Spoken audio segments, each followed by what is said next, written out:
అమ్మవారి అనుగ్రహం కలిగినటువంటి వాడికి ఉండేటటువంటి లక్షణమేమి అంటే వాడు నిరంతరము పరిశీలనాత్మకమైనటువంటి దృష్టితో ఉంటాడు.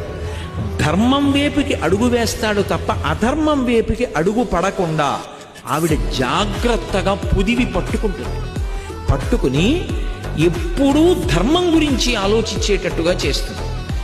అది మనిషిని రక్షిస్తుంది. మనుష్య జన్మయంలో పునర్జన్మని పరమేశ్వరుడు నిర్ణయము చెయ్యడు. అమ్మవారి అనుగ్రహం కలిగినటువంటి వాడికి ఉండేటటువంటి లక్షణమేమి అంటే వాడు నిరంతరము పరిశీలనాత్మకమైనటువంటి దృష్టితో ఉంటాడు.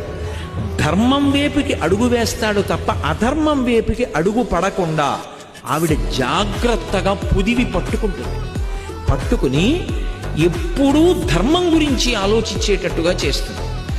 అది మనిషిని రక్షిస్తుంది. మనుష్య జన్మయంలో పునర్జన్మని పరమేశ్వరుడు నిర్ణయము చెయ్యడు.